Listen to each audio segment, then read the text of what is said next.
সিরাজের দরবারে আলো জ্বলেনি কেন? কে আছো? দরবারে আলো জ্বেলে দাও।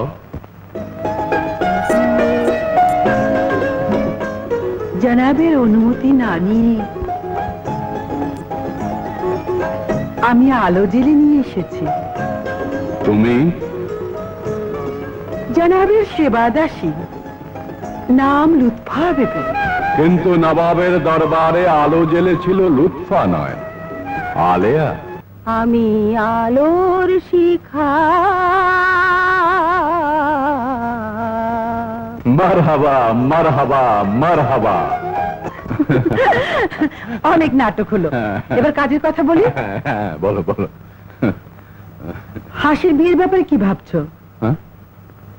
আচ্ছা, হাসির এমন কি বয়স হয়েছে বলো তো? মাত্র হাসি জামা ছেড়ে শাড়ি পরা শিখলো, আর তুমি ওকে শ্বশুরবাড়ি পাঠানোর জন্য ব্যস্ত হয়ে উঠেছো।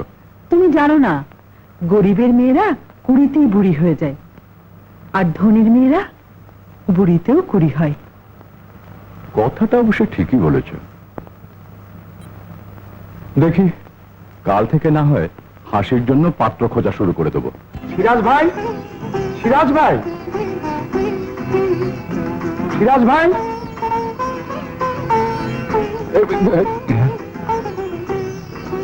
পরিচয় না দিয়ে প্রথমে সালাম। কে তুমি? আমাকে চিনলেন না সিরাজ ভাই? আমি মামুন। মামুন? তুমি মামুন? জি। তুই তুই এত বড় হয়েছিস? হ্যাঁ, বউ আসছি। আরে দেখে যাও কে এসেছে।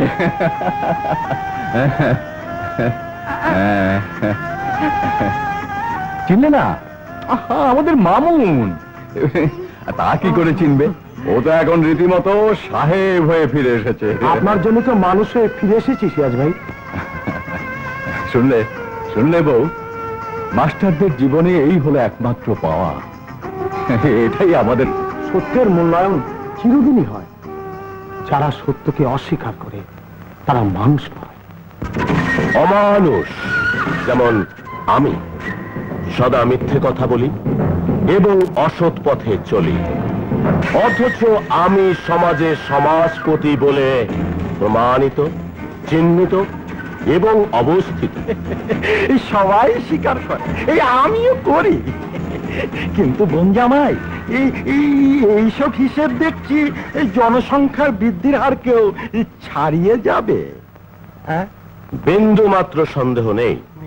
শোনো, জনসংখ্যা বৃদ্ধিকে কমানোর জন্য কয়েক প্রকার পদ্ধতি চালু হয়েছে, কিন্তু আমার সুদের হার কমানোর জন্য কোনো পদ্ধতি চালু হয়নি। এই যে হয়নি? এই যে সিরাজ মাস্টারের নামটি দেখছ, জি। মাস্টারের বাবা আমার বাবার কাছ থেকে বাড়ি বন্ধক রেখে মাত্র 5,000 টাকা ধার নিয়েছিল, আর সেই টাকার অঙ্ক বাড়তে বাড়তে বাড়তে 40,000 টাকা হয়েছে। তাই ভাবছি সুদের দায় মাস্টারের বোনকে আমার বউ করে তুলে আনবো। এক মিনিট বোনজামাই, এক মিনিট।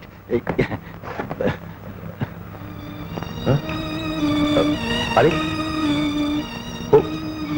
ও কি করছো? বোনজামাই, তোমার সাথে আমার প্রথম বোনের বিয়ে দিয়েছিলাম। একটা কন্যা সন্তান জন্ম দিয়ে 2 বছর পর বিষপানে আত্মহত্যা। দ্বিতীয় বোনকেও বিয়ে দিলাম, কিন্তু টিকলো না। মাত্র 3 মাস পর তোমার দেওয়া সোনার হার গলায় না পড়ে দড়ি গলায় দিয়ে মারা গেল। তুমি তোমার পাপকে ঢেকে রাখার জন্য মেয়েটাকে শহরে পাঠিয়ে দিলে। কাজে সিরাজ মাস্টারের বোনের আয়ু মাত্র 3 দিন। তাই খালি ফ্রেমখানা টাঙিয়ে রাখলাম। মারা যাবার পর ছবি দিয়ে শূন্য স্থানটা পূরণ করে দেব। ভাবি,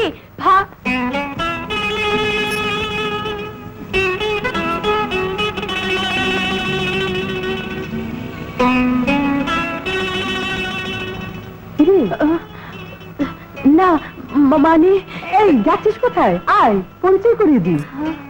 এই হলো মামুন, যার সাথে ছোটবেলায় তুই পুতুল খেলতিস।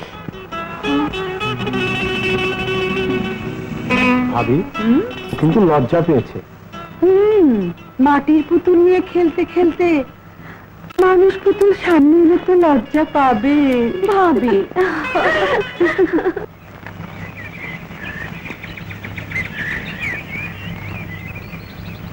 মামুন, একা একা তো অনেক দিন কাটিয়ে দিলাম, এবার একটা বিয়ে করে বউ নিয়ে আয় বাবা। মা, বউ তো আর চাইলেই পাওয়া যায় না। চাচি, তোমার সাহেব ছেলের পছন্দটা জানতে পারলে আমি না চেষ্টা করে দেখতাম।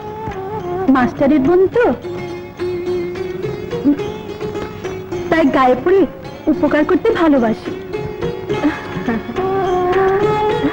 তুই সেই পাগলিটাই রয়ে গেলি। কি করব চাচি, ডাক্তারুনি তাই অসুখটাও সারল না। তোরা গল্প কর, আমি রান্নাটা দেখে আসি।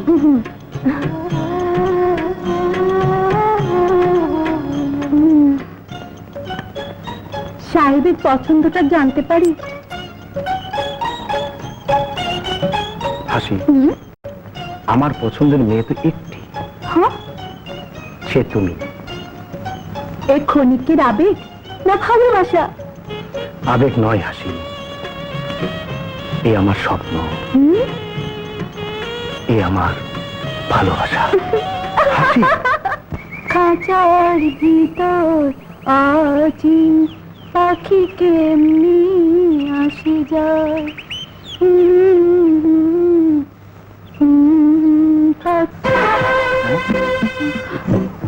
কি জানি বললো, এই কেমনে আসে যায়? পাখিটা যে উড়ে গেল বোন জামাই। আজ যে পাখি উড়াল দিয়ে গেল, হ্যাঁ, কাল সেই পাখি খাঁচাতেই বাসা বাঁধবে। ছোটবেলা থেকে মামুন হাসিকে ভালোবাসে। তুমি একবার ওর মায়ের কাছে যাও। তুমি যখন বলছো কথা বলে দেখি, যদি মামুনের মা রাজি হয়ে যায় তাহলে তো হাসির সৌভাগ্য। হ্যাঁ, শোনো, মামুনের মা রাজি হয়েছে। সত্যি? সামনের শুক্রবারে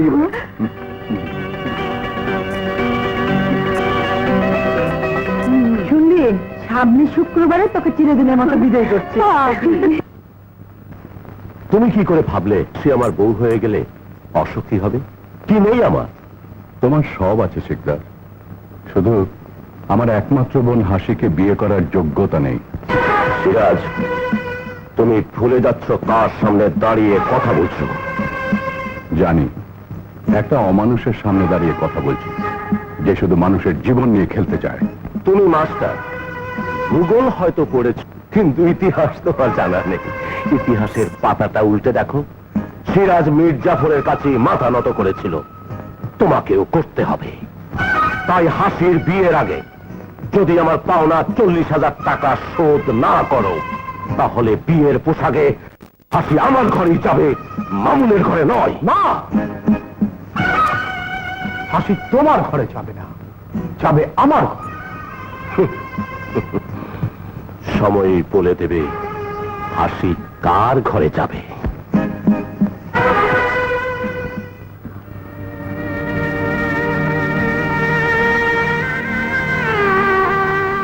মামুন, তুমি আমাকে ভুলে যাও। হাসি, মামুন, আর কেউ না জানলেও আমি তো জানি, আমার ভাইয়া তার ঋণ কিছুতেই শোধ করতে পারবে না। হাসি, আমি আমার সমস্ত সম্পত্তি বিক্রি করে দিয়ে ভাইয়াকে ঋণ মুক্ত করব।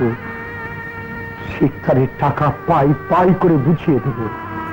মামুন, টাকার কাছে দুনিয়ার সবাই বিক্রি হয়, হাসিও আমার কাছে বিক্রি হবে। অসম্ভব। হুম? টাকার কাছে সবাই বিক্রি হলেও আমার হাসি বিক্রি হবে না। এই নাও টাকা, ফিরিয়ে দাও বাড়ির দলিল।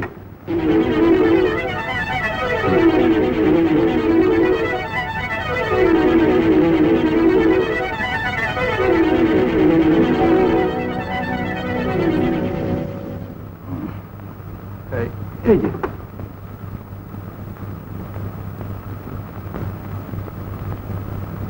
এবার নিশ্চয়ই বুঝতে পারছো হাসি বউ হয়ে আমার ঘরেই যাবে। না, মীর জাফর আলী শিকদার কোনোদিন পরাজিত হয়নি আর হবেও না। মাস্টার সাহেব দাঁড়ান, মাস্টার সাহেব। তুই ওরকম করছিস কেন? আমার মার অবস্থা ভীষণ খারাপ। শিকদারের ভয় আমাদের বাড়িতে কেউ আসছে না। মাস্টার সাহেব দয়া করে আমাদের বাড়িতে চলুন, নইলে আমার মা বাঁচবে না। কিন্তু তোর মা তো হাসপাতালে ছিল। হাসপাতাল থেকে গতকাল ফিরে এসেছে। হ্যাঁ। চলুন মাস্টার সাহেব, চলুন। ওদিকে আচ্ছা ঠিক আছে চল চল চল। কোথায় তোর মা কোথায়? কি করছিস? কি হয়েছে? হ্যাঁ? এই, পাঁচ চালাকে শক্ত করে বাঁধ। আজ আমি ওর আদর্শের মুখে খুলে দেবো। শিকদার, তোমার চিৎকার আজ কেউ শুনবে না। যা, ওকে আমার গুদাম ঘরে নিয়ে যা। আজ আমি ওর বেঈমানের ইতিহাসের পাতাটা ওর গলায় পরিয়ে দেবো। শিকদার, খোদা থাকলে সত্যকে তুই কোনো দিনই মিথ্যা বলে প্রমাণ করতে পারবি না। যা।